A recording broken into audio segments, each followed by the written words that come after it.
Are the Texans somehow good? Are big wins and losses of week one? And is Rodgers' mind still on hosting Jeopardy? Welcome to Saturday Morning Inspection. Hey,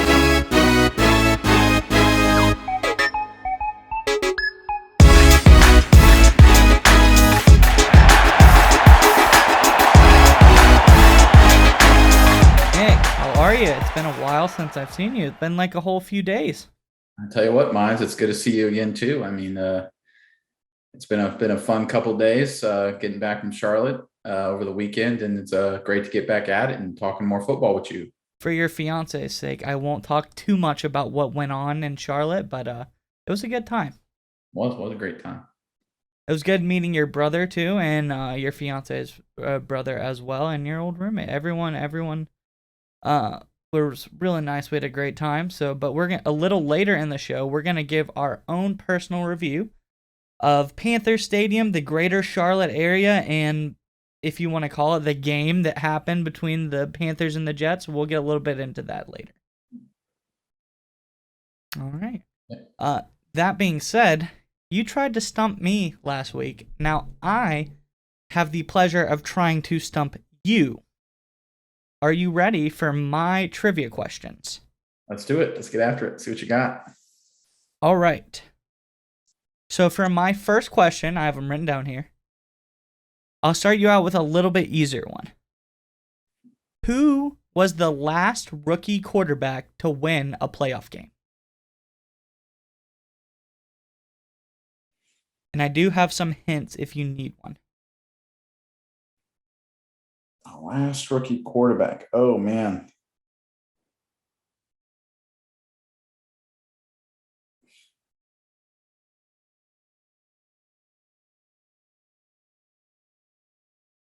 That's actually a pretty good one. You said that one was easy. Well, All right, give me a hint. How about that? Let's speed this up. okay. The team they beat was the now known Washington football team. And also, it is within since it's after the year 2000. 2000 to today. All right. So DC lost to Green Bay recently in the playoffs. They lost to Seattle. I don't think Russell Wilson wasn't a rookie then. Are you sure? Was he a rookie? He was. Was it Russell Wilson? There you go. I convinced myself out of it. I didn't want you to get past it too far, but yes, it was Russell Wilson versus RG3. So, what a historic game. Yeah. Okay. Next question. There's only one quarterback in NFL history to have thrown for at least 40,000 passing yards, but have never been named to a Pro Bowl. Who was it? Was it Testaverde? No. Vinny Testaverde?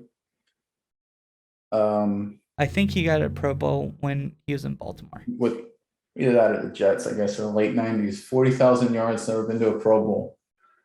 I will say that is sort of close, team-wise. Jeez.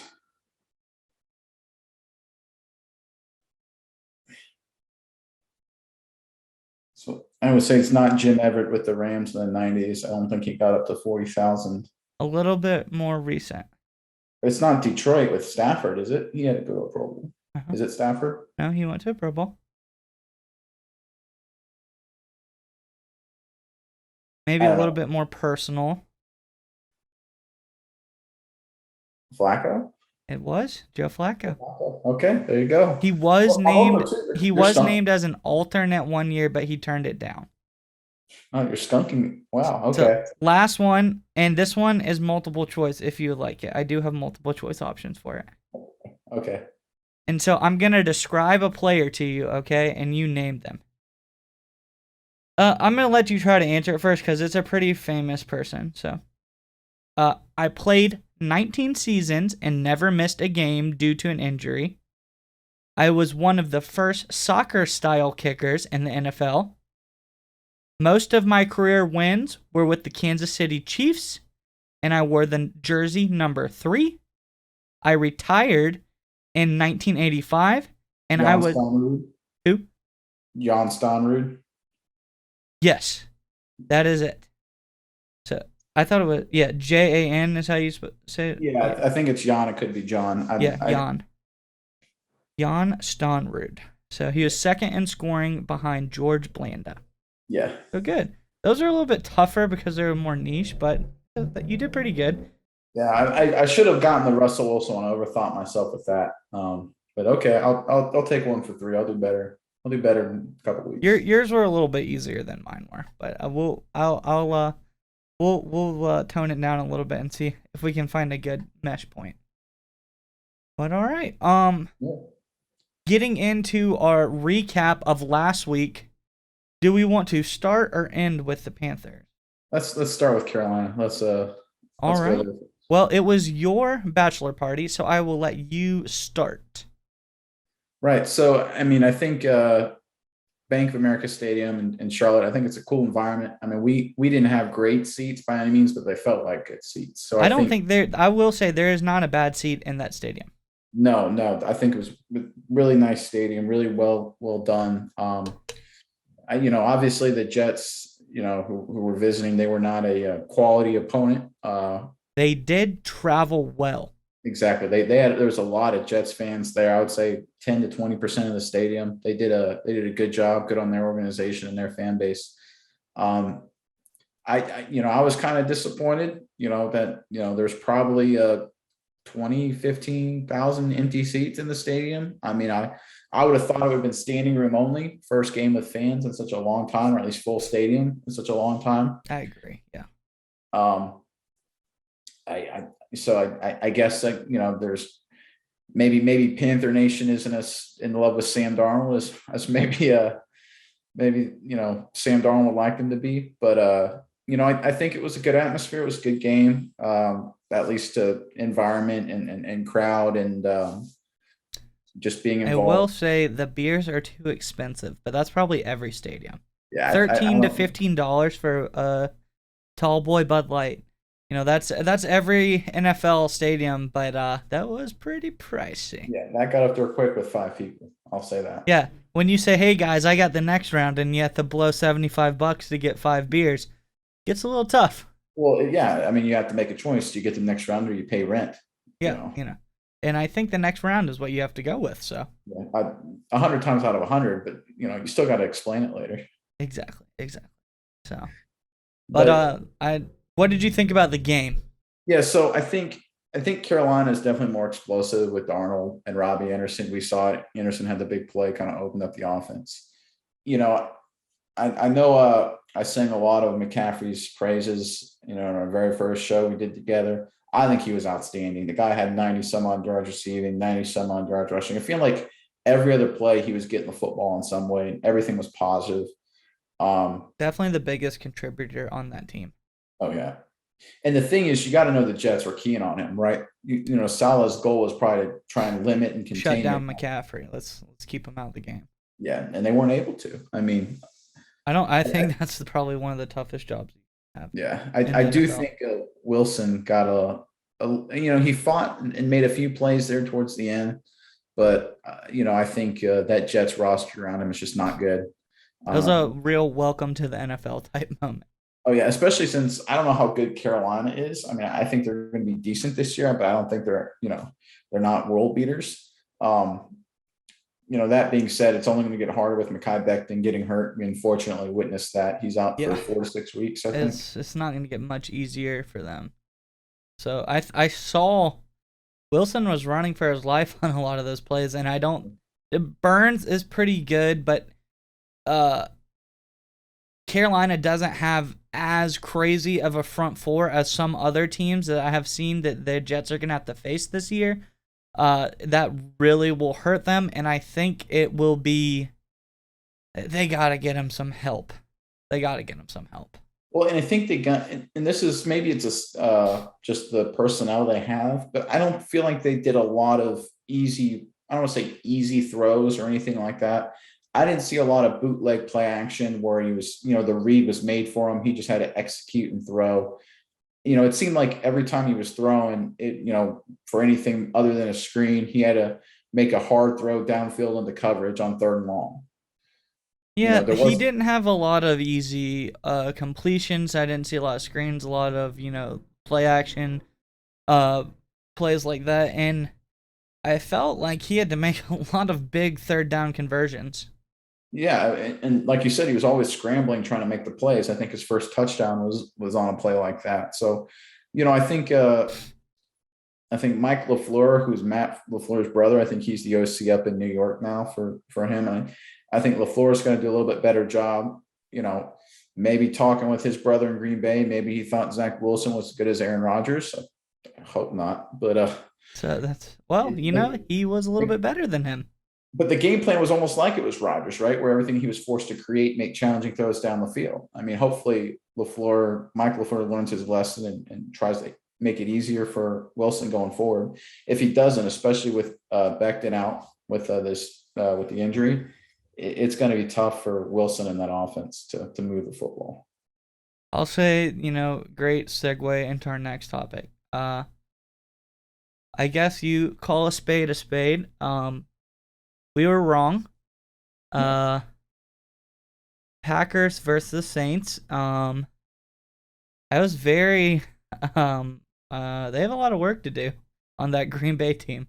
I thought it would at least be close. I thought they would blow them out a little bit easily. I thought Winston looked great. The defense looked great. The whole team looked great. So that was a very interesting game. I think there were two kind of sides I kind of took away from this. The first one is I think this was more Green Bay looked terrible than New Orleans necessarily looked good. I mean, I think what did Winston threw the ball 20 times or something like that? Yeah, he had like 100 and less than 150 passing yards and 5 touchdowns. I mean, I think this was a story of just the Packers not executing on offense. I think they went 1 for 10 on third down, which, part of that is the defense, but to be that bad on third down, especially with a guy like Aaron Rodgers, that's a lot of game plan. That's a lot of execution. That's a lot on Rodgers as well. I mean, you don't expect that poor of a performance. The 3 turnovers, with not forcing any of their own or making any red zone stops of their own. I think it just was a bad day for Green Bay overall. They didn't run the ball well. They didn't protect Rodgers that great. Rodgers did not play well. I guess I'd feel different if Winston came out and threw for 300 and the 5 touchdowns. And Yeah, if he lit him up, it'd make you feel a little bit different about the game. But the Saints defense looked strong. they did look good, right? You got to give some credit there, definitely. I just think I I kind of wonder. We hit on a little bit last week when we talked about Devontae Adams because obviously they did a really good job with Adams. I don't think he had more than 70 yards receiving in the game. Certainly no touchdowns. Um, Outside of Adams, they just don't have any offensive weapons. They I mean, what do you do? Like they literally have nobody. yeah, it's challenging. And if we kind of talk to just a second ago about one LaFleur brother not giving his quarterback a lot of easy reads, easy throws. Matt LaFleur didn't help Rodgers out either. I mean, especially by the second quarter and third quarter where things were going bad offensively, I felt like it was just a lot of, all right, Aaron, try and just create something magical. Adams is double covered. They're eliminating him. Go throw to a 6th-round pick and make 5 big time throws in a row and maybe we'll score. Right. And I think that's just not sustainable. And I think we kind of saw a lot of the reasons why Rodgers was debating not coming back, right? Because the Yeah, team around him just isn't very good. yeah. He doesn't have a lot of help. Um, the defense is supposed to be good, but still they let the Saints put up 30 some odd points on them. Right. I think the problem with the defense is they didn't make any third down, like red zone stops. I think Maybe more of a complimentary type game. The offense wasn't good, so the defense gave up more points than usual. yeah, I think it kind of goes hand in hand, right? I think the defense could have, if they would have made some big plays, a couple of early turnovers, maybe some big third down stops in the red zone, keep Green Bay in it a little bit longer. I think maybe it would have been a different game in the second half, but they couldn't. And once it got away from him, the wheels really fell off, and New Orleans pulled away late in the game. Um, moving on. I was very surprised. I'll give my piece on this. We'll hit these back to back. Neither of us had personally our teams. They were both crazy close games, heartbreaking losses. But neither of our teams pulled it out this weekend. I'm gonna touch on the Cowboys Bucks first, and then we'll move. I'll let you touch on Raiders versus Ravens. Obviously, when I watched the Ravens, I felt very disappointed. I thought we should have blown them out by 40, but so I'm sure you felt the same way, but this is what I came away with the Cowboys and the Bucks. Yes, the Bucks are defending Super Bowl champions. They didn't look like they had much of a Super Bowl hangover. They looked pretty strong on offense, especially, but Dak is back and better than ever. He was all the way back. He threw for over 400 yards. They put up a ton of points on a great Tampa Bay defense. Like 29 points. That's nothing to slouch at. Zeke is not back. I don't know if they didn't scheme him into the offense. They might have thrown the ball a ton, but he just hasn't been that impressive to me as of the last 2 or 3 years. Amari Cooper looks like the biggest win trade that they've had in a while. The Raiders traded him away. Why is that? I mean, he's a great player. The Raiders traded away. I believe they traded Khalil Mack to the Bears for another first round, and I don't think whoever they got to replace him was that great. But so they traded away 2 amazing players, Pro Bowlers. Amari Cooper looked great. CeeDee Lamb looked great. I think the Cowboys fans have a lot to be excited about. Yeah, I will say it's, I think Dallas played well enough to win the game. Obviously, they had a late lead, but I think it's what you saw there is sort of the difference when Tampa's obviously more talented than Dallas. The difference from the talent level, you have to take advantage of opportunities. Dallas got some early turnovers in the first half, and they settled for field goals. They missed one, they made the other. And when you're playing a team that has that level of talent, you got to convert those plays into touchdowns. You kind of hit on a good phrase there, complementary football. Green Bay stunk on both sides of the ball. Dallas had opportunities. Defense made a few plays. Dallas's offense has to take advantage of that and put that in the end zone twice, right? Because it becomes a different ball game. Dallas obviously had a chance to win at the end, and maybe a different call on that play to Godwin, and maybe they do. But they had their opportunities. Really, their opportunity was late in the first half when they got those string of turnovers and weren't able to turn them into enough points to put some distance or even give them a halftime lead against Tampa. And that's really just what happens when you play a team that's better. That's kind of what the Patriots were always like with Brady too, right? You play a good game and you'd still lose. And like, gosh, we were that close. But you didn't take advantage of the opportunities. They got some stops. Brady did a good 2-minute drill, and you lost at the end. And speaking of leaving points on the table, Greg the Leg had a disappointing game. Let's hope he can bounce back. I know he's a great player. And I say this, I'm pretty sure John Fossil is your special teams coordinator, right? Yep. And he's followed Zerline around for a long time. He also was a coordinator in Baltimore for a long time. He's one of my favorite special teams coordinators. But they got to get back in there. You don't want to say he lost the game, but he did lose the game. He missed over 7 points. He left 7 points on the table. Yeah, I think one of them was a 60-yarder right before half. So let's say 4. I'll say 4, but you lose the game by 2, right? I mean, there you go. So, but like you said, Dallas had a million times to get in the game. You can look at it negatively, like they didn't do it.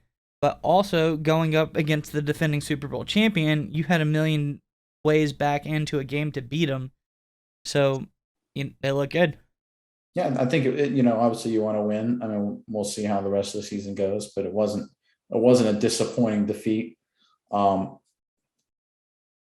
may feel like you're the victim of one of those disappointing defeats after what happened Monday night. Yeah. Between Vegas and Baltimore. I'll give my 2 cents and I'll let you cover it because I just have 2 things to say about this. Go ahead. One, you give the ball back to him at the end of the game with 30 seconds left. The overtime should never have happened. 30 seconds left, 0 timeouts. All you have to do is stop them from getting a field goal to tie the game. And you can't do that. And you have one of like the top defenses in the league the last few years. 30 seconds, no timeout. There's no way you should have let them get that field goal off. But it's whatever. And then you go into overtime. Overtime is a toss up, anyways. I don't really like the NFL's overtime rules. I think it's like very hit or miss. But obviously they had a ton of chances to win the game. You have one of the best kicker in the NFL. You get gifted touchdowns called back. You get the interception. All you have to do is kick a field goal to win it, and can't get it done. So it's on them. They got a lot of things to clean up. There's obviously a lot of hurdles they had to overcome with injuries, but it is what it is.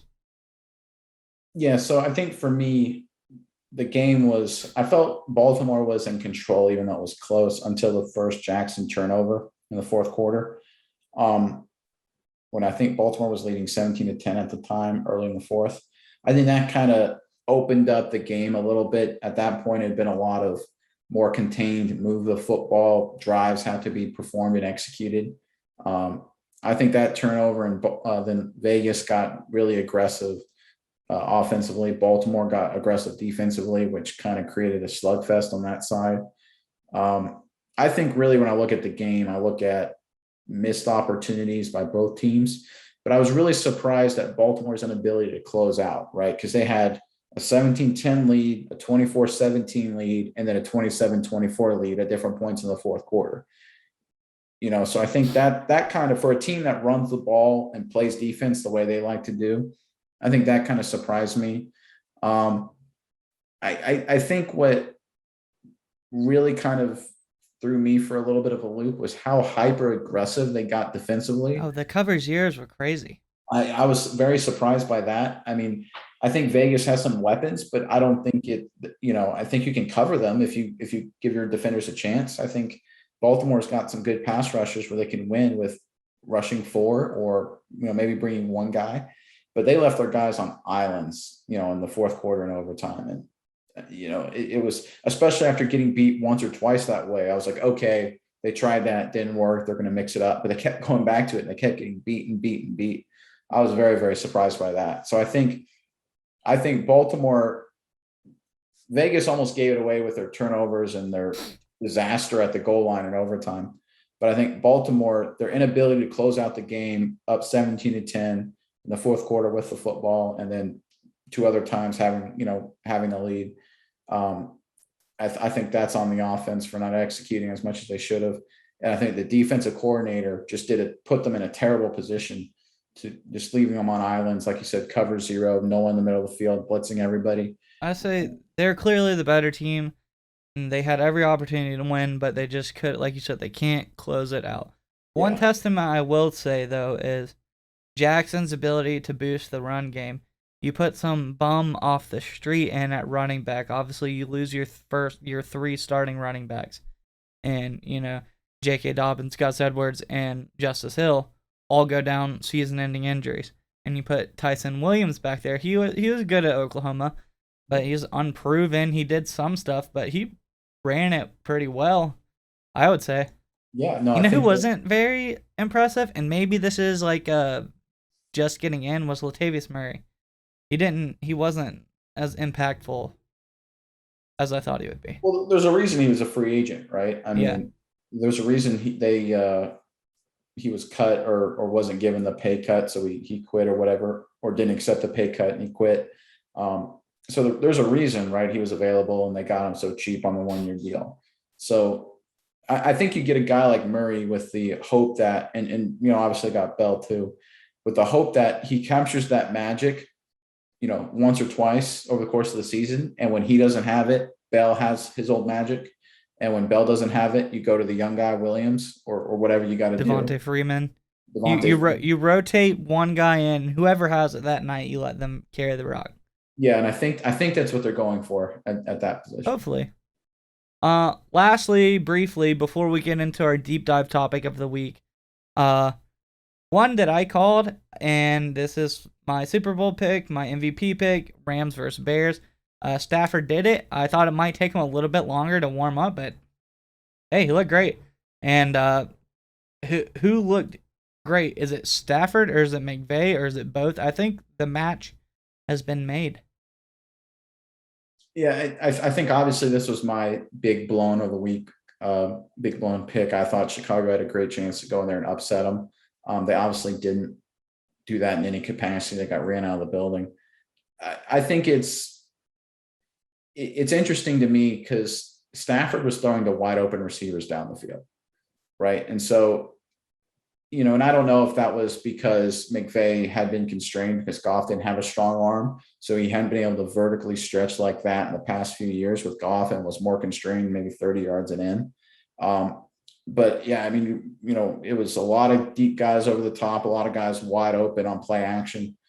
I think the Bears probably were not expecting that because I think they probably watched a lot of film of Goff and that offense and expected a more 20 yards into the line of scrimmage, kind of attack and play action and not Well, something what do you so look over the at? top. Stafford on a bad Lions team, or you say a bad Rams team with Goff at the helm?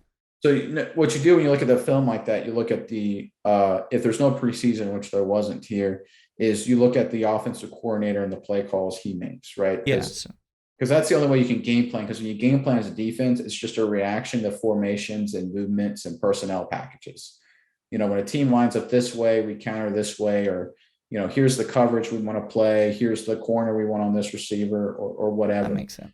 So you don't, as weird as it sounds, they actually probably game planned more for Goff than they did for Stafford, just because they didn't have any film on Stafford with In the McVay. McVay system. Yeah. And to McVay and to Stafford's credit and to your credit for picking them, I mean, they ran them off the field. I thought Dalton was going to come in there and take care of the football and not make dumb turnovers. He did not do that. I think they would have been a little more competitive without those turnovers because they did actually move the ball a little bit. But instead of getting the turnovers on their side, Chicago getting turnovers, the Bears turned it over. Stafford looked great, and it was a blowout. They'll have a little more of a test next week with the Colts, and we'll talk about that later. But let's see. I hope they don't get too hot too early. I was hoping for more of a ramp up. One fact we did before we move into our deep dive topic, bringing it back to Packers Saints. One fact that I read, the Saints opened up against another team last year in 2020, or I guess it was 2019 was the beginning games of the season. But they played another team who they also beat 38-3, and the quarterback helming that team also had the worst game of his career. But the Tampa Bay Buccaneers went on to win the Super Bowl. So, do we say that the Packers will win the Super Bowl this year? I don't know, but I will say let's lay off of Rodgers a little bit. We know how good he is. We know how good Brady is. They can definitely bounce back. Yeah. So into our deep dive topic of the week. This is an interesting one. Scheme versus talent. I think we're really going to talk about we'll define the differences and then what is more important.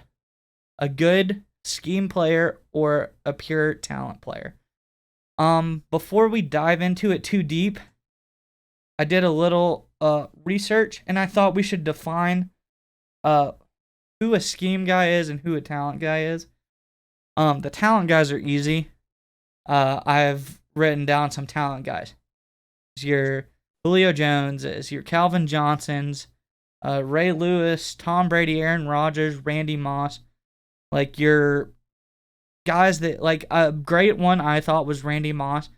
A guy who just moves around to every team and he's great on any team that he's there. He's a difference maker. He doesn't need a certain scheme to be put in. He can do it all, really. I mean, would you agree with that? Yeah, that's a fair assessment. And then our scheme guys, and you can maybe disagree or agree with me on a couple of these, but I have Dion Lewis for the Patriots. Yep. I'd say he's a scheme guy. I would say that DeMarco Murray maybe was a Dallas scheme guy, maybe a little. I had Le'Veon Bell on here because he moved to the Jets and maybe he's just not a Gase guy, so that one's questionable, I would say. Um, this list is pretty long, but your Eric Decker, Julian Edelman, Scotty Miller, Wes Welker, any white, short, crafty Tom Brady slot receiver would be a scheme fit, I would say. Um, Defensively, I would say Earl Thomas is a scheme guy. He is more of a cover three guy, not a man cover two guy. Because he did not thrive in Baltimore, but he did thrive in Seattle. Jamal Adams, I'd say it's kind of a scheme guy a little bit. He was great on the Jets, and then he moved into that different role, and he wasn't quite as good, I'd say. I believe is he in Seattle now? I believe he is. Um, and then finally, my last scheme guy was Darrell Revis. He was an island on the Jets, and this one is also questionable. When he went to the Bucks, was he past his prime? Is that the reason? But also, it's a little bit of a different defensive scheme than the Jets had, and he kind of did terrible at the Bucks. Yeah, so I think when I look at the difference between scheme and talent, I look at, how is a player constrained, right? So a talent player, and you use Randy Moss, who I think is a great example. A talent player is a guy who's constrained by his organization or his play calling or his coach, right? So we saw Randy Moss when he was with the Oakland Raiders, his production was way down, right? There were some arguments with the locker room, arguments with the coaching staff and organization. He goes to New England after that and is amazing, breaks the record for receiving touchdowns in a season in 07. And I think obviously his talent level didn't change, and he was the same guy throughout that time period. But I think he was constrained by the organization, the coaches, and the system in Oakland at the time. He goes to New England where they remove that constraint, and he's very successful. A scheme player is the opposite. A scheme player is supported and accelerated by the coach's organization system around them. You brought up a lot of small wide receivers, the Edelmans, the Welkers, guys like that. I think for me, when I look at scheme versus talent, I look at the comparison between Cole Beasley, the slot receiver, plays for the Buffalo Bills, played for Dallas for a while, and Randy Moss. So Cole Beasley with Dallas and with Buffalo has been a very, very productive guy, 50, 60, 70 catches a year, moving the chains, third down, doing a lot of good things. Randy Moss was absolutely amazing and prolific in Minnesota, has a couple really down years with the Raiders, right? He's constrained by the organization. He's constrained by the scheme. He had some bad years where he had actually less catches than Cole Beasley has had the last few years, right? It sounds weird to say that Cole Beasley has more catches than Randy Moss, compared to a certain point in their careers, but Sure. that's bad. It's almost sounds sacrilegious. And then he goes to New England, Randy Moss doesn't, tears it up. And so that's because Cole Beasley in Dallas and then later in Buffalo was put in the right scheme. It was a good fit for him. He was allowed to, extend beyond his natural talents of being a smaller wide receiver and be extremely productive. So what you're saying kind of is, and this is a point I would like to get to, and scheme is mostly dependent on the coach, not so much the player. And what you're saying is Cole Beasley was selected to these teams more so because he fit their scheme, and he's successful because he is picked not for his talent, but for his fit into their scheme. Whereas Randy Moss, they didn't care if he fit the scheme. They picked him because of his talent, and that may be why he wasn't as successful in some of their schemes. Right. So I think, and you can see that in the NFL. New England's a great example historically. Baltimore has been this way for a long time as well.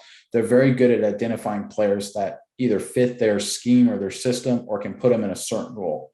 So I'll give you an example of the greatest marriage of scheme and talent, and you're witnessing it as a Baltimore fan every game. We all witness as NFL fans, is Lamar Jackson, right? He's obviously a very physical, talented phenom athlete.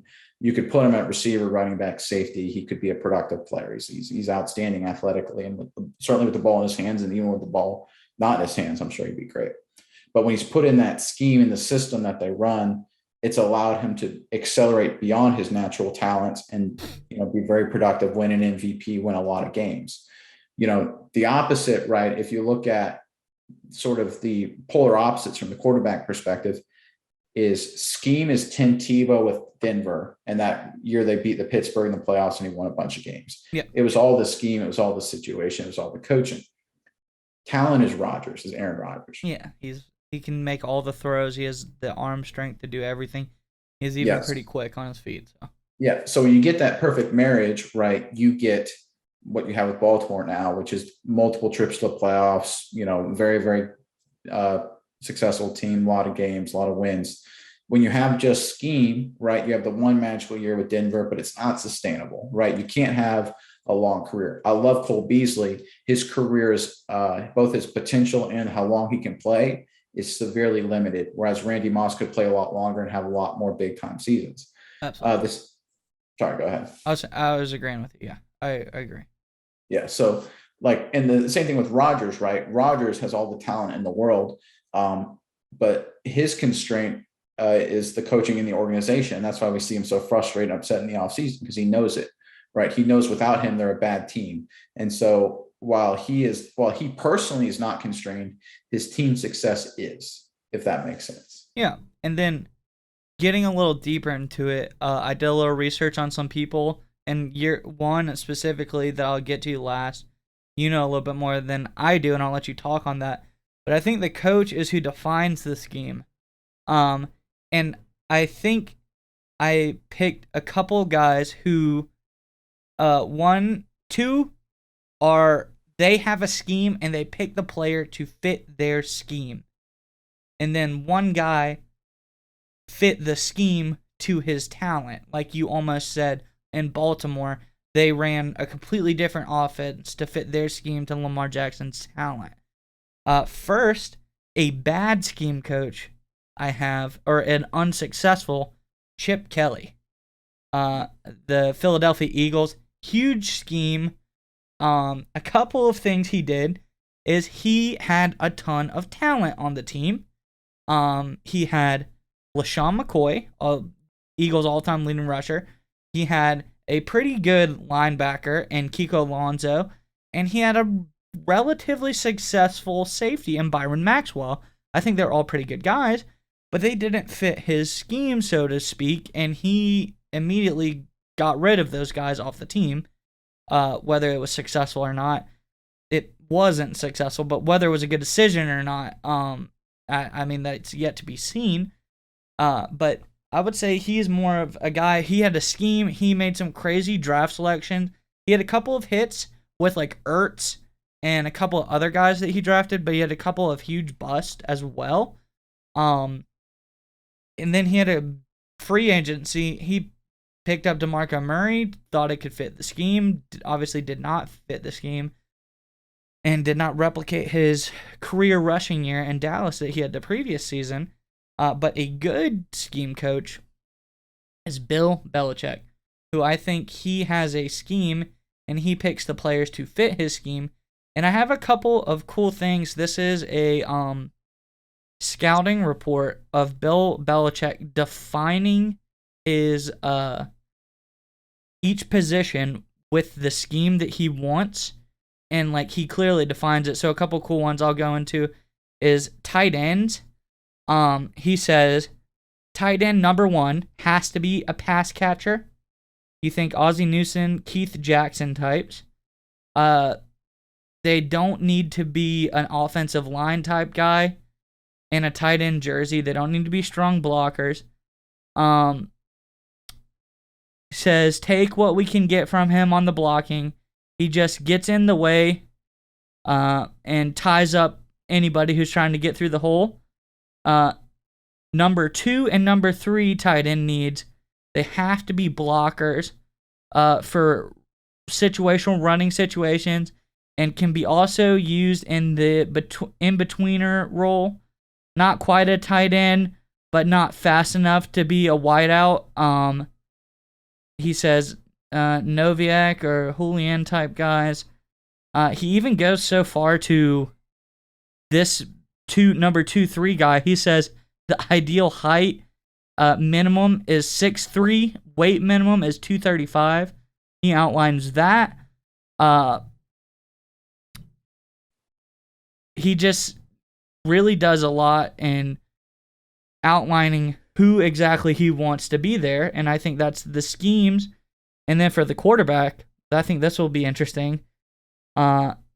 He's got number one thing, which obviously we saw with Tom Brady.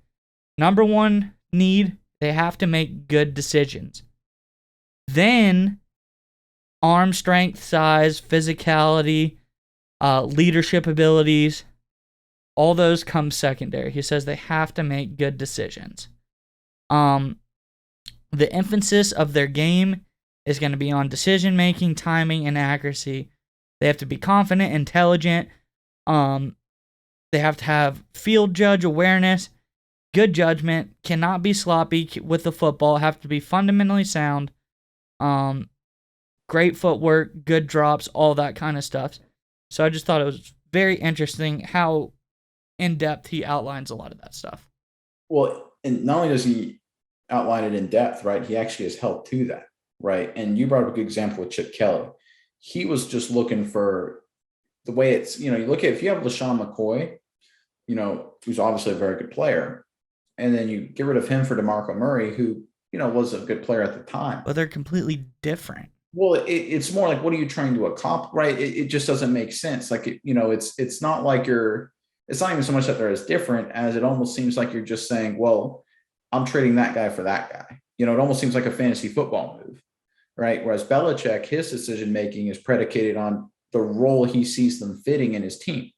He's gone after Gronk, Hernandez. He got Jonnu Smith and Hunter Henry this offseason, similar role, right? Who he wants at the quarterback. Obviously Brady's one people remember, but when Brady got his start in 2001, it was because Drew Bledsoe got hurt. And Drew Bledsoe was kind of the opposite of what Belichick wanted. He was a very aggressive. He was a gunslinger, didn't care so much about turnovers, was after big plays and big yards down the field. So even when Bledsoe got healthy, he stuck with Brady for that reason, same reason why he went away from Cam Newton this year. So it's not only just having a scheme, having a good scheme, but sticking to it in a way that makes sense. You just don't want to make, I call them fantasy football trades. You don't want to just trade guys for no reason. You want to trade guys that you have a reason for them to fit in your team and your scheme and your plan. So long-term success and schemes is more so drafting over a period of time to fit your scheme, not to make rash decisions, is better than, like you say, oh, this guy had, set the rushing record for the NFL, leading rusher last year. Let's pick him.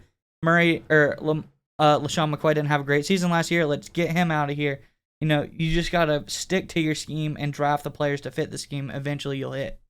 Well, or right, the flip side is you get a guy who's so talented that you adjust your scheme to him. Yeah.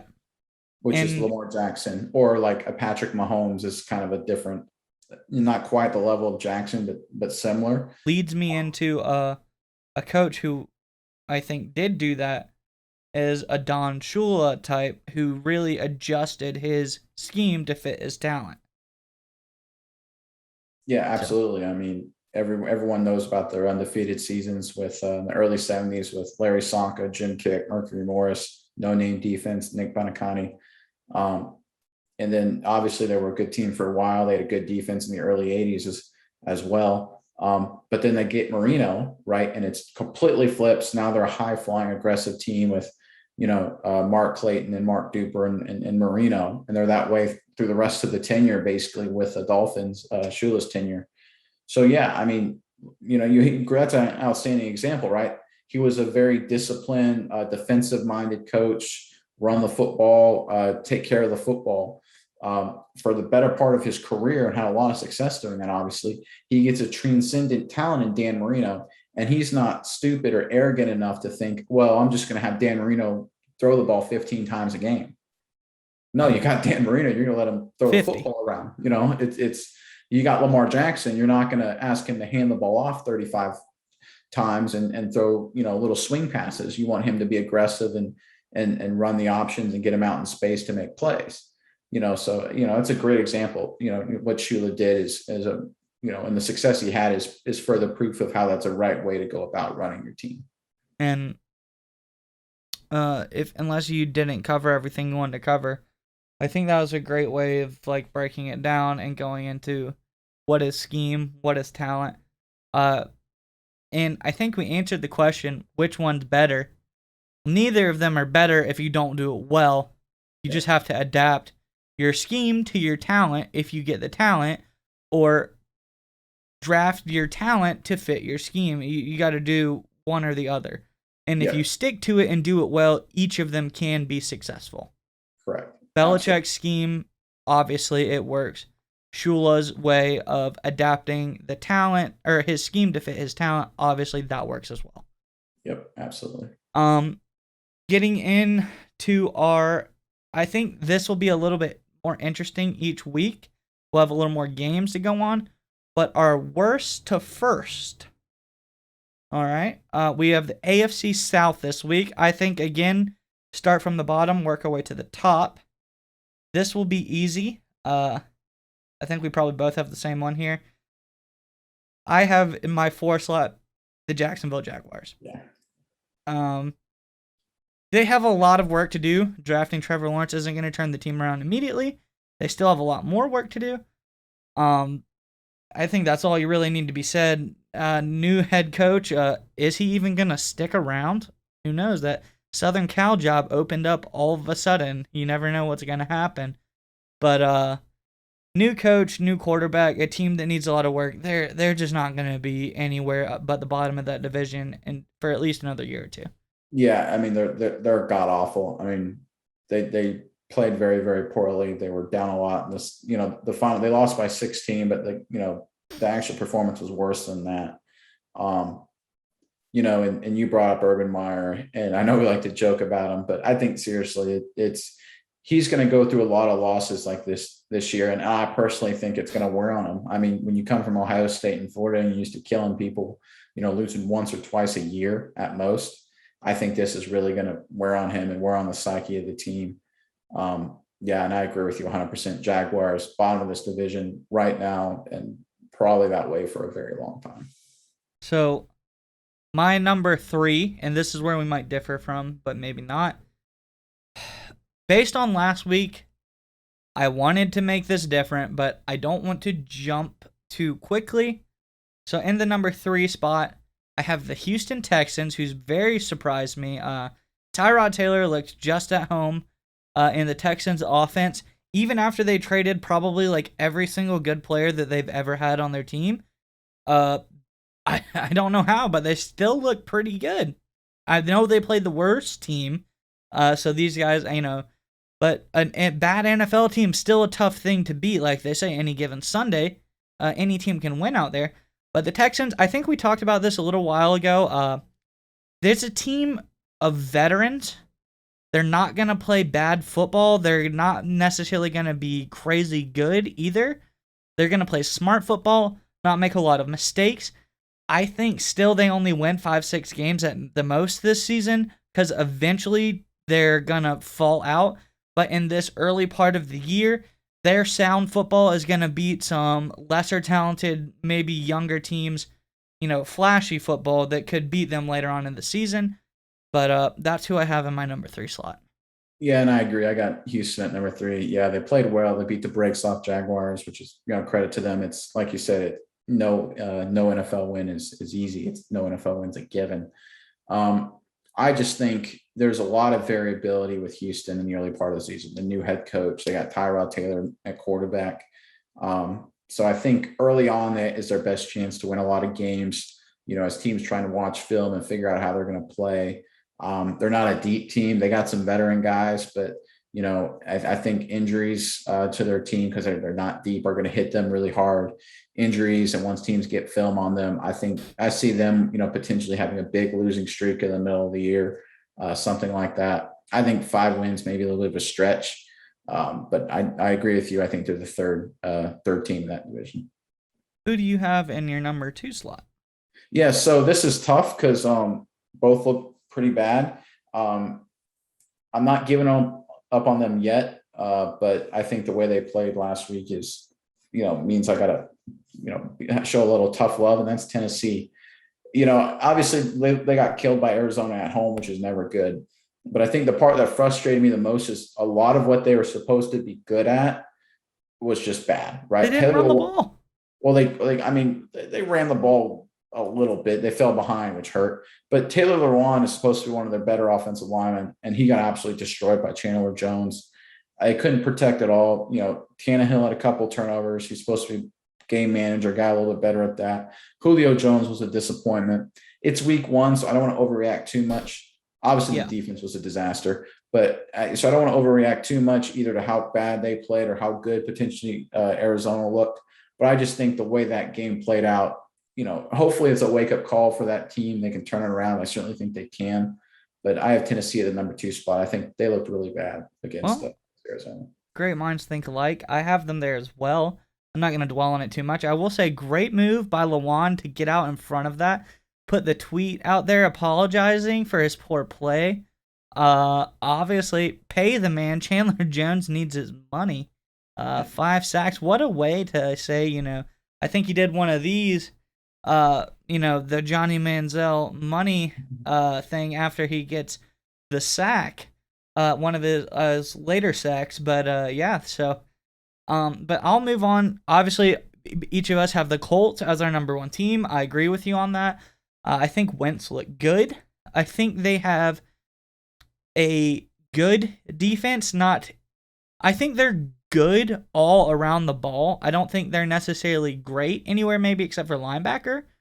But I think they're very strong all around the ball. I think on offense, I think T.Y.'s out for a little while, but still, that didn't really hurt them. I think Pittman is good enough to maybe win them a couple games until Hilton gets back. But they look strong, and quite frankly, this might be the worst division in football right now. I don't really know anyone who would be worse than them. But well, I'll at least say this: their bad teams are by far the worst teams. So it was, it wasn't too hard to put the Colts here, but the Titans easily could have gone here if they got a win, but who knows? Yeah, so I think part of it, right, is obviously losing to Seattle, right? So all teams have a loss, but I think Seattle is a really, really great team. I picked them to make a run of the Super Bowl this year, so I'm kind of riding my own biases there. I think the concern with Indianapolis was, I outlined it last week, was look, Wentz getting warmed up, kind of getting used to the new scheme, new players. Obviously, Hilton's out. Getting used to Pittman, who obviously has talent, who they're looking to get a lot out of. I think that defense is good. So I say this is a team as sort of the anti-Houston, right? Whereas Houston, I said, is going to get worse as teams get more film, as they get more reps. They don't have a lot of depth. The Colts will get better as Wentz gets more timing with his players and the team and the offense around them. They actually have a good amount of depth at a lot of key positions. They've got a great offensive line. They've got a good defense, good receiver core, solid running back, good coach, good GM. So I think this is a team that's going to get better as the year goes on. I have them at number 1 as well. I think they're going to end up being a playoff team as the year progresses, barring any injuries. So I've got Indianapolis tied with last place in the division at 0-1, but number 1 in my power ranking. Absolutely. Moving on to our top 5 this week. Offensive linemen, somewhere near and dear to your heart. The big guys don't get enough love. Our, second time doing the top 5. Let's go out and get them. I will give you I think you're a little bit, I love offensive linemen too. My favorite positions in the NFL are pass catching fullbacks and tight ends. So I will say that. This was tough for me because you have like 3 positions on the O-line: guards, tackles, and centers. So I kind of picked a few of the top out of those spots and sprinkled them over my list. I say again, we start from 5 to 1, and then after 1, we'll give our honorable mention pick. I will start my number 5, somebody that you know pretty well. I will say guard for the Dallas Cowboys, Zach Martin, great football player. He was hurt last year, but still played pretty good. He's just a road grader, absolute mauler. And I think in his career, he's only allowed 1 sack. Mm-hmm. So, I mean, what more could you want from a guy like that at the guard position? Easily top 2 guards in the league right now. Yeah. And I'll say So probably not even. I say top two. There's an argument that he's number one. yeah, yeah. My number five is Jason Kelsey. He's center for Philly. I think this is a guy back when Philly was winning championship and was good a few years ago. Didn't get the credit he deserved. He had to do a lot for that offensive line. That team and that scheme had a lot of RPO, run pass options, a lot of sweeps out of shotgun, which involves the center pulling and having to get out in space.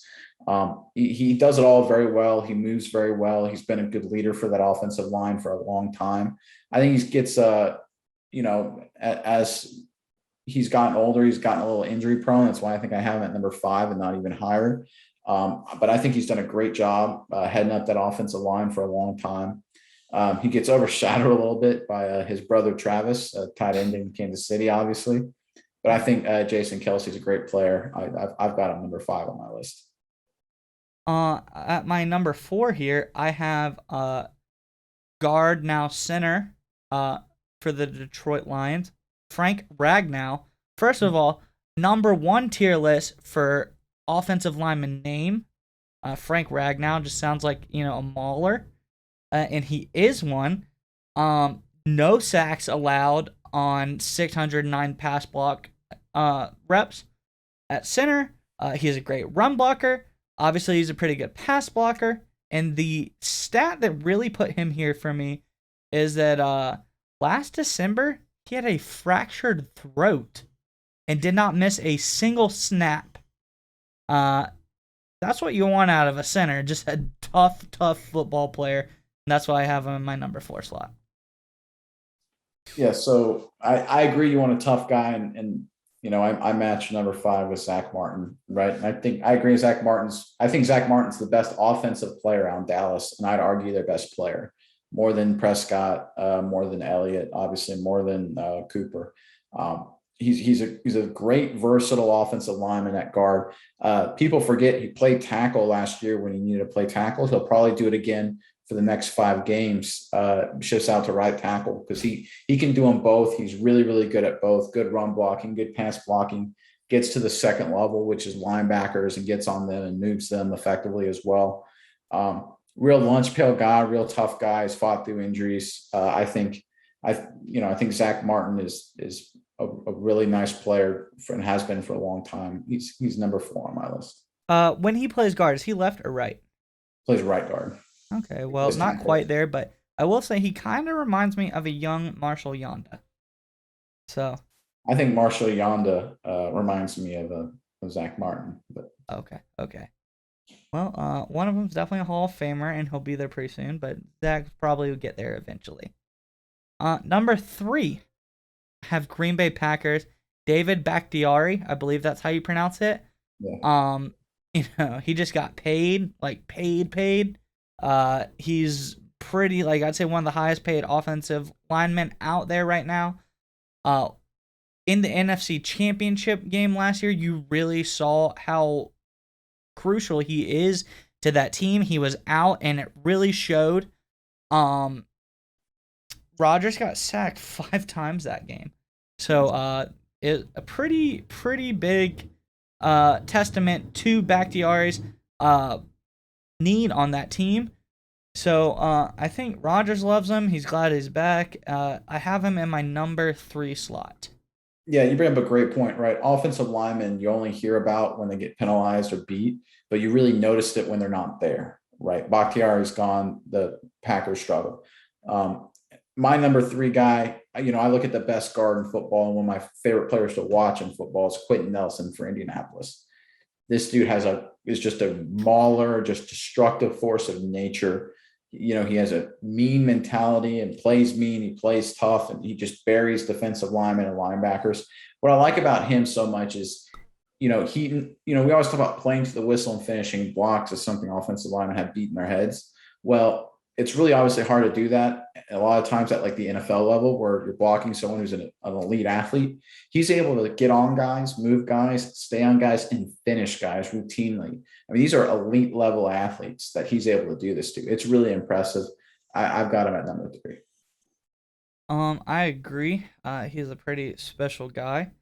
Um, And like we said, someone who you notice when they're gone, when they get hurt.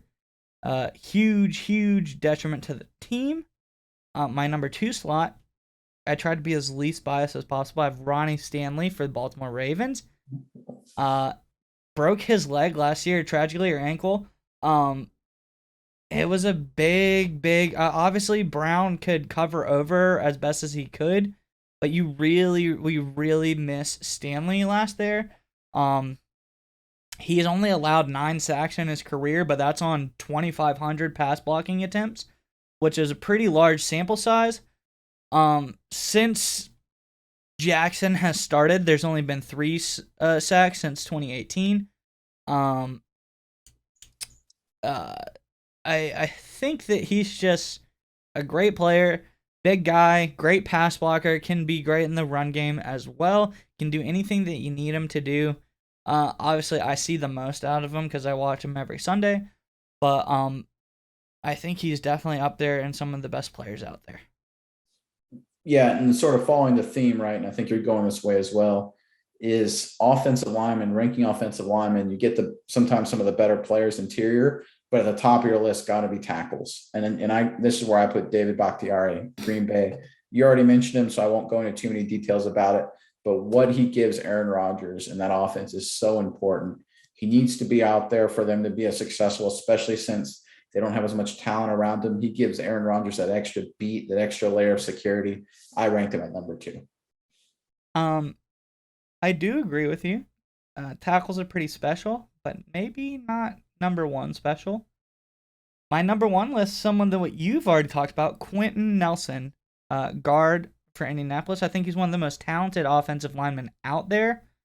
I think his beard mustache combo that he had last year is pretty sick. The jorts also pretty sick. You know, he's one of 14 guards in NFL history to be drafted in the first 6 picks. I think it shows why he was drafted there, and he showed that he deserved it. I think he's only allowed 3 sacks and 2,100 pass blocking reps. He's probably not pass blocking's his least valuable skill. He's an amazing run blocker, and that's not a detriment to him. He's an amazing pass blocker, but he's an incredible run blocker. That video that came out of him screaming as I think it was actually dubbed over, but where he absolutely levels that guy run blocking is just, Quentin Nelson's a special player. Yeah, I agree. He's great, but I think like I said, you got to, in my opinion, you put tackles at the top, and that's what my number 1 guy is. And I go Trent Williams for the 49ers. This guy was a great left tackle for a long time with Washington. Has some disputes there with their medical staff. Goes to San Francisco. This guy is absolutely outstanding. I think the thing that blows me away is his athleticism as a run blocker. He's obviously very effective, but he gives Mike Shanahan in that running game so much extra oomph because he can move, he can get out in space, he can stay with guys. And this is like we talked about on one of our earlier shows, the 49ers are all about running and action off of that and trying to figure out ways to break the defense's rules. Well, Trent Williams is such a good run blocker that he kind of creates an environment that forces defenders to break their own rules and gives the 49ers a chance to make big plays. He was absolutely awesome against Detroit last Sunday. He was absolutely awesome last year. He's had a great career, run blocking, pass blocking, athleticism. And he's as great as he is, his ability to shift from one scheme, right? You go DC, Washington, to go right into Shanahan's in San Francisco and keep being that same high level player. I think that should be commended. And I think that's why he's my number 1 guy. And I would easily put him at my 6th spot in the top 5. He's right there. And I think any of these guys really can kind of be interchanged in any of these spots. All of them are great players. Some of them play different positions, but they're all incredible athletes, incredible players, and you'd be glad to have any of these guys on your team. Yep. My underdog, runner up, whatever we want to call it, pick that I have is Andrew Whitworth from the Los Angeles Rams. 2 things. All we need to know is he's still an elite player. He does great things when he gets on the field, and he's 40 years old. Yeah. So I wanted to give him a shout out. Yeah, no, I think Whitworth is sort of an impressive case. You talked about guys you want to have on your team. Well, my undervalued guy is a guy, if he's on your team, you love him. If he's not on your team, you're playing him, you hate him. And that's Ryan Jensen, center at Tampa Bay. This guy is a feisty player. He's not necessarily the best center in the NFL, but he's a good leader on that offensive line. He's a solid run blocker, solid pass blocker, but he plays hard. He plays the whistle. He plays 1 second beyond the whistle, 2 seconds beyond the whistle. I think sometimes he plays 5 seconds beyond the whistle. But he's able to, get defenders' heads. He's able to really intimidate some of these guys. And I think what has shown is how much he's able to kind of be the bouncer for Tom Brady in a way, which takes a certain mentality to get there. He's a small college guy. I think he's a little underrated, he's undervalued. I think he's a great player. I've got Ryan Jensen at my undervalued slot. I agree, and he was on my team, and I do miss him. I think a funny quip about him was him almost not being Brady's center because his butt sweat problem was a little bit rough, but they got the baby powder in there. They got it figured out, and he's clearly the superior center. I can't remember who exactly they brought in to replace him, but it wasn't really that great. And they went on, and he's there. He's the better player. You gotta love a guy, right? Who's, the one detriment on the scanner report is his butt sweat. Yeah. Like that's a guy I want on my team, Yeah. And I think all centers should have some butt sweat. I think it's a crucial attribute they need to have. Moving on to our last segment, our weekly pick'em segment. Let's see if we can do a little bit better this week than we did last week. We had some big misses last week. I think we can rein it in a little bit better. Number one game, I'm gonna go into this briefly because it's personal for me, and I'll say it. Like I might not have the clearest thing, but let's touch on Ravens Chiefs for our first game. The Chiefs look great. They played tough Browns team last week. They almost lost, but they found the way to win, like they always do. The Ravens played tough Oakland team last week. They made a ton of mistakes. They got to clean it up. They almost won, but they didn't. I think maybe it's closer than it normally is, but the Chiefs have had the Ravens number for the last 3 years. They haven't beat them yet. I think Jackson, the offense and the defense, there's so many new pieces out there right now. They still need a little bit more time to mesh. It might be not a complete blowout, but I think the Chiefs pull this one out. I think the Ravens really could have used a few more weeks to mesh to face such a tough opponent. Yeah, and I agree with you. I think Kansas City wins this game. I think there's two things to look for, right? I think it's the injuries now at the offensive line for Baltimore, right? The one thing Kansas City can do is rush the passer a little bit. And they have playmakers at the back end, obviously the secondary, but getting after the passer, which they'll be able to do more now with the injuries that Baltimore has. I think that plays a role. I think I would have been more inclined to pick Baltimore at home until I saw their defensive play calling and execution in the second half against Vegas. If they don't have the faith they can cover Vegas's receivers, no offense to the Raiders guys, then there's no way they can stay with Tyreek Hill, Travis Kelce, and all those, the rest of that high-flying Kansas City offense. I think, seeing that and seeing the injuries Baltimore has on the offensive line, I think this is a Kansas City win. Yeah, it'll be tough. I will watch it. I will not like it, but maybe it'll surprise me. Like we said, any given Sunday, maybe Mahomes goes down. Who knows? Maybe it's like a minor ankle sprain. He's only out for the rest of the game, but who knows? Number 2 game I have slotted in here is the Rams versus Colts. For me, this one's easy. I'm sticking with my team that I got to go into Super Bowl. I'm sticking with my guy I have in MVP. Return to form. I got the Rams over the Colts. The Colts still look like they have a lot they need to put together still. They did look strong last week. They looked good in a loss, which is important, but the Rams have a good defense. The Rams have a great offense. The Rams are in win now mode. the Colts are trying to rebuild and get to the point where they can win. I think it's an easy win from the Rams. I think the Colts don't really give too much of a problem. Yeah, I think this one's tough for me. I picked against the Rams last week, and I'm going to double down on my decision making. I'm going to go with Indianapolis this week. I think the challenge for me in that offense from the Rams' perspective is Stafford's consistency, right? Because when you're playing for Detroit and you have a great game and play a bad and have a down game the following week, it doesn't matter because you're Detroit. Your roster wasn't great to begin with. Can he match that? Can he go on the road against a solid Indianapolis defense and have another big game? I'm willing to think he does, and I think it's a little bit step back for them from their offensive execution wise. And I think Wentz, like I said, he gets better. This offense gets a little bit better than they were against Seattle. To me, I think this is close. I think this could go either way. I think this is more the fact. Look, it's Indianapolis at home. Wentz has another game under his belt. I'm going with the Colts. Do you think the fact that there's a little bit more film out there on the now Stafford McVay offense, does that help?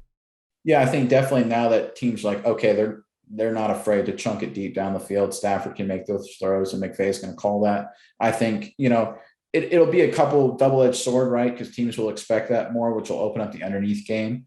But I think whereas Indianapolis really good, right? They got Leonard in the front seven, so they've got their counteraction with their players to that underneath game. Oh yeah, So I he's think great. that He's a maniac. That's why they yeah, call him that. yeah. So I think, the Colts will know that deep game that potentially is coming, and they'll rely on Leonard to make plays in the front seven in the box, which I think he'll be able to do. And I think that's going to be one of the big differences in the game. Uh, and finally, each of us pick a game to watch, our underdog game of the week, so to speak. Last week I selected the Washington football team versus the Los Angeles Chargers. I think it was a good game. It came down. Washington didn't win, but Fitzpatrick did go out. I think they could have pulled it out if he would have stayed in.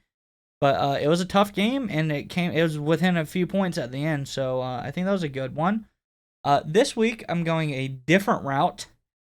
Eagles versus 49ers is my game to watch. I think the Eagles had a big win last week. I think they look good. I think Hurts looked good. I think that they're a strong team. But the main thing I have to watch here is I think the 49ers take a major step back with Mostert being out for the season now. And they're a huge predicated on the running game. They played a bad Lions team last week who got worse with the switch from Stafford to Goff. They let them score 33 points on them. I will acknowledge that 16 of those were in what we would call garbage time. I think their defense won't be able to hold Philly's offense, and I think Philly wins this one because the Niners offense won't be as high powered as it was last week. Yeah, I think that's a good pick. I'm going I think you'll like this one too, by the way. So I think after Pittsburgh upset Buffalo, you kind of feel a little hype. People think, oh, Roethlisberger, the Steelers, the mystique is back. I'm not buying it, right? Just little numbers for you. Roethlisberger and the Steelers, they beat Bills, obviously. Big Ben had less than 200 yards passing. They had less than 100 yards rushing as a team. The Bills had more yards, first downs, better on third down, passing, rushing. I mean, it was across the board. The Bills were far and away the better team. The They just Steelers couldn't may not convert. play. I'm sorry. I said the Bills just couldn't convert. Right. Yeah, exactly. They couldn't take advantage of their opportunities. That was more of a Bills loss than a Pittsburgh win. I think this is a Steelers letdown game. They play the Raiders. I think the Raiders are riding high. I think the Raiders are one of those teams where they kind of are more of a strong starter earlier in the season, and they kind of peter out as season goes on. I think they ride that wave. I think this looks like a Raiders win against Pittsburgh. Well, I do like that. I don't like Pittsburgh. I respect them. I respect some of their players, but I hate them as a team. I was hoping, maybe they go 8-0 again and then fizzle out and be the worst 10-0 team in history last year. But I would agree with you. I think the Bills will probably had a tough one. I think the Raiders come in and they could pull it out easy. I could see them doing it. So we'll see. We'll have to see what happens. I think that concludes it for us this week. It was another great show. I'm really liking it. We're 3 in, 3 strong shows, and we're only getting better every week. So that's all I have to say. Any final words? Just another great show, man. A lot of fun. Just get ready for week 2. All right. Well, everybody, we'll see you next week.